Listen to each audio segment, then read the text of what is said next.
Hello and welcome to the Bedoon Kuwait podcast. This is Dr. Susan Kennedy Nur Aldeen coming to you from Melbourne, Australia. I am the author of The Stateless Bedoon in Kuwait Society, a study of Bedouin identity, culture and an intellectual ideal, and numerous reports submitted to the United Nations Human Rights Council under End Statelessness Foundation Australia.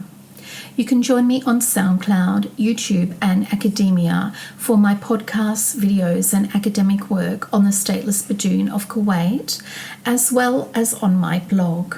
You can find me on SoundCloud for the Bedoon Kuwait podcast under Susan Kennedy Nur Aldeen, Melbourne, Australia.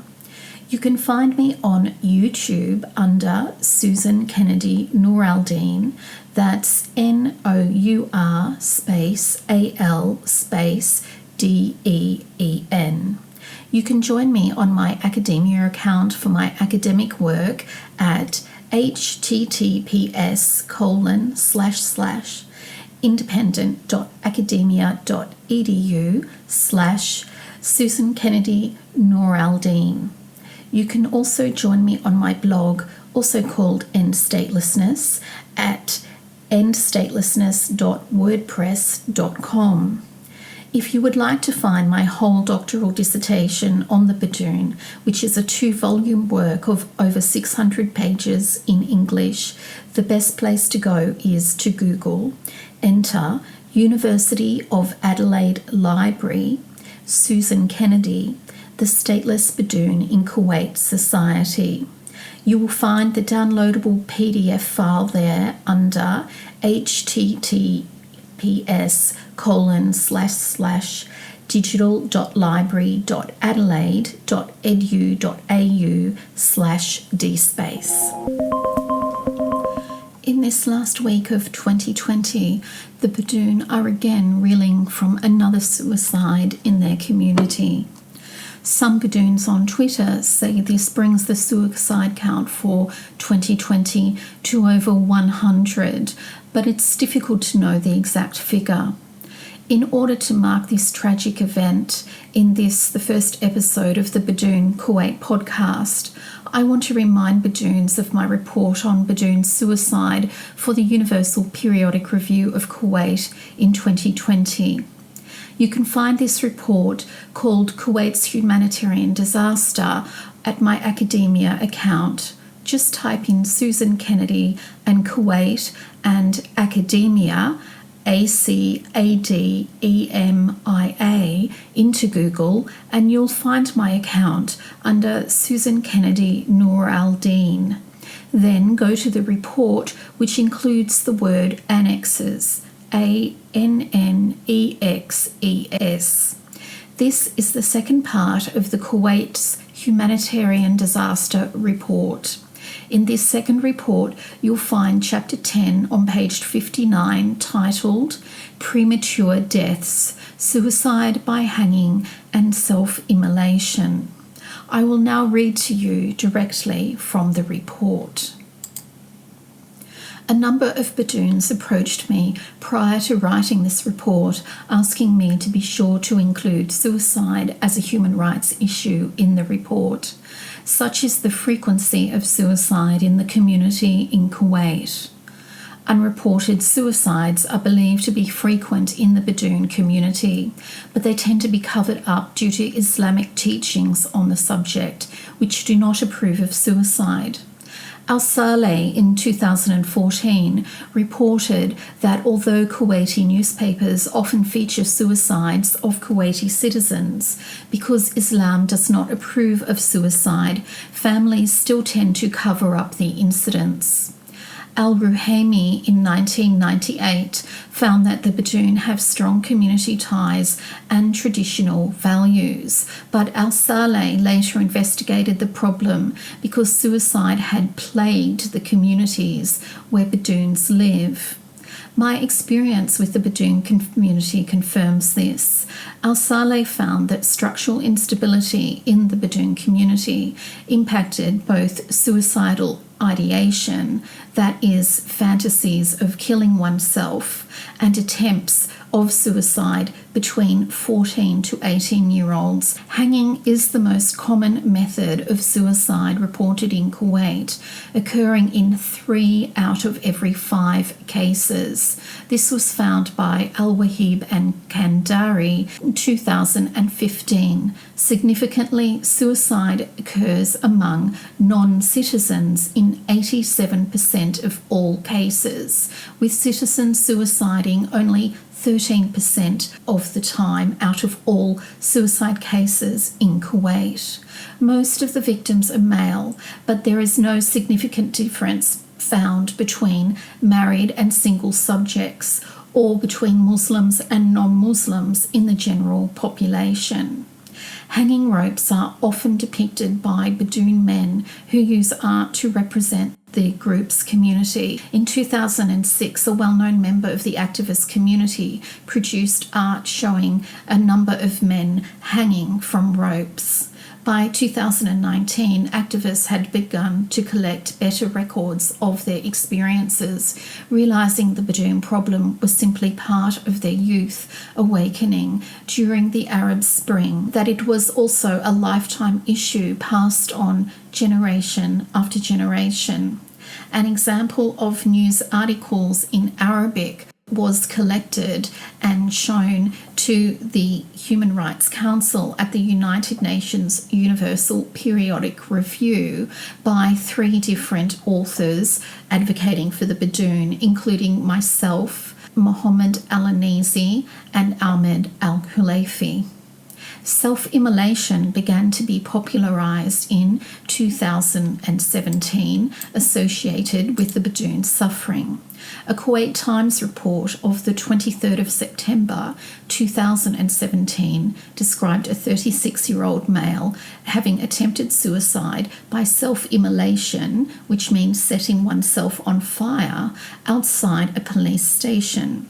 He was taken to the Jarrah hospital and survived with severe burns. MP Dr. Hamoud Al-Qadir explained in the report that the man had set himself alight to highlight the sufferings of all stateless Bedoon people in Kuwait.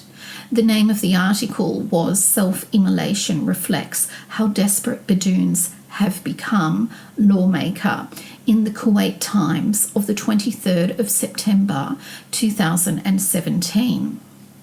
On the 1st of March 2018, another Bedoon youth attempted to commit suicide by dousing his body in petrol and setting himself alight in front of the Jarrah court.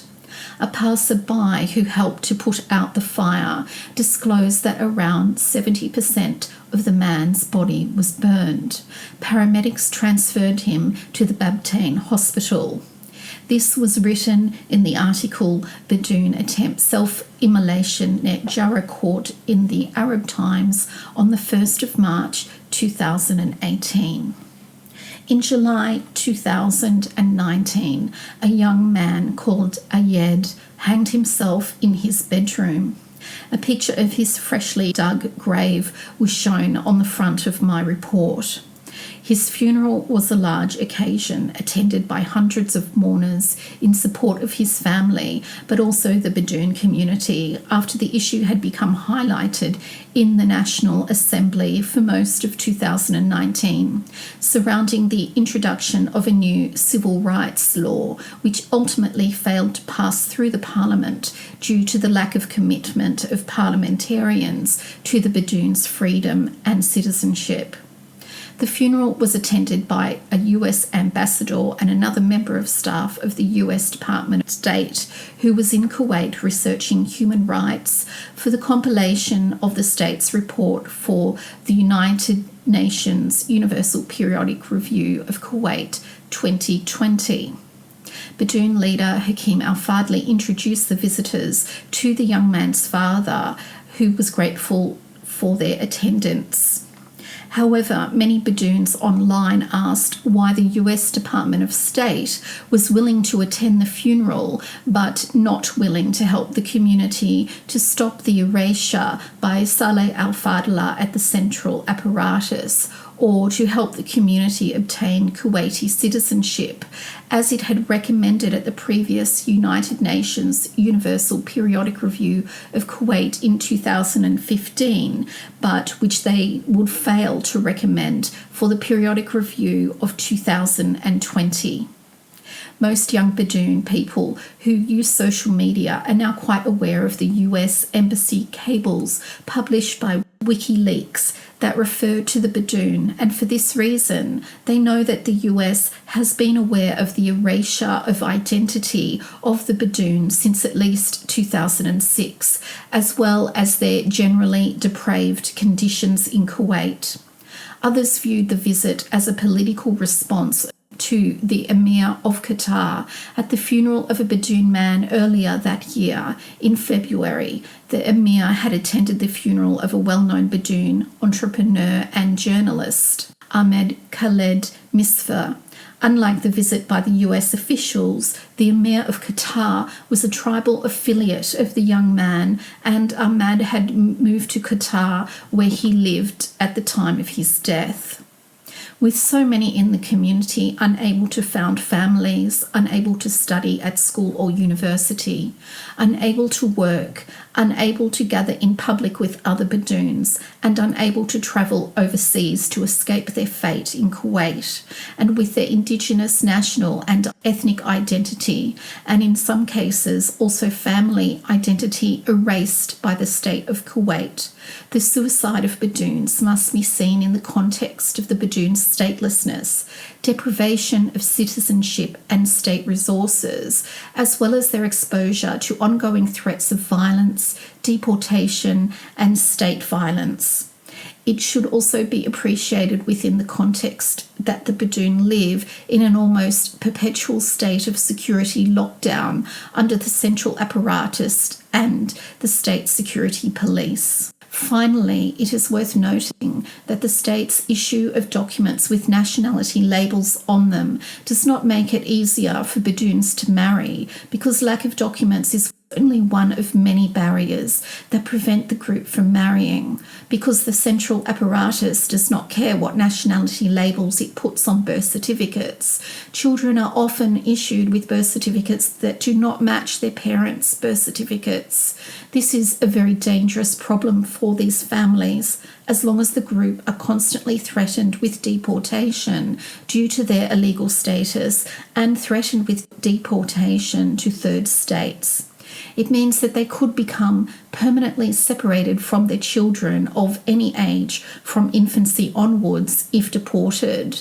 This is a reason that many Bedoons still fear marriage and are unable to live meaningful lives or to reach their potential in a culture and country where the family is supposedly the basic unit of society.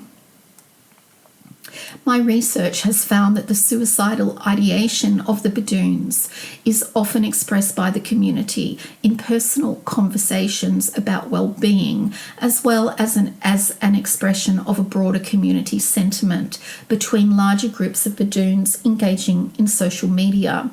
They express these thoughts associated with the Bedoon's culture, which has developed hypersensitivity to the most extreme forms of hardship and tragedy suffered by the group.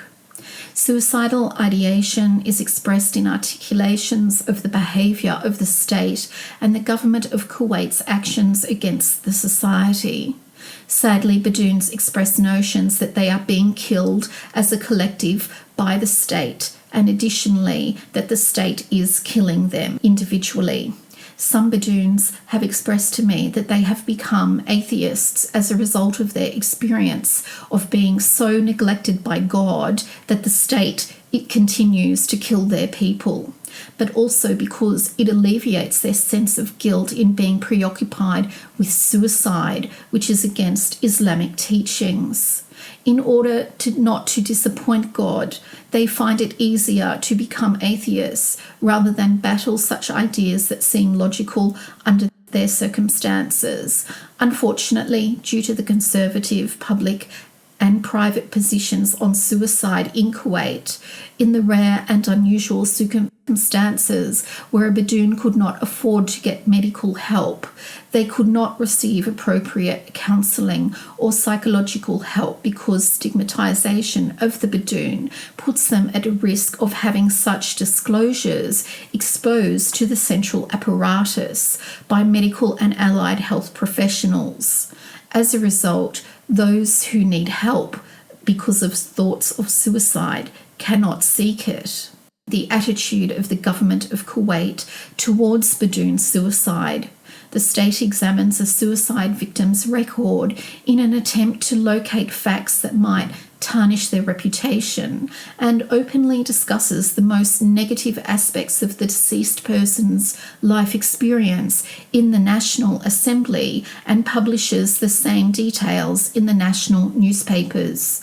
This is done intentionally by the state of Kuwait in order to shame and humiliate the dead and their families as a form of resistance against any type of sympathetic public reaction that the suicide is related to the victim's status as a Bedoon. Recently, the community stood in peaceful gatherings by the beach during Kuwait's extremely hot summer to quietly remember Ayed, the young man whose funeral was attended by the US ambassador and Department of State staff. The apparatus sent state security police to raid the homes of the mourners after one of the gatherings, arresting 15 attendees. The raids were conducted to cause maximum damage to the homes and to spread fear among the community to prevent them mourning in public after the next suicide. Such a reaction to an expression of collective solidarity and grief in a community illustrates the extent to which Kuwait functions as a police state, insofar as the Kuwaiti Bedoon are concerned. Bedoons of all ages are keenly aware their culture, as well as their physical population, is being intentionally destroyed by the state. During my fieldwork in 2014 and later in 2016, Bedoons expressed the perception that the government of Kuwait is killing us. Kuwaiti Bedoons will be aware of many news articles in Arabic about the suicide problem and the sympathetic commentary on Twitter by public figures Mohammed, Haif and Hassan Joher about the tragedy of Bedoon suicide. On this sad note, I would like to remind listeners that my work on the Bedoon in Kuwait society continues, and indeed it will continue until all Bedoons have received citizenship. May we all receive the beauty, the bounty, and the grace of God, regardless of our origins. And thank you for listening to my podcast today on suicide in the Bedoon community in Kuwait.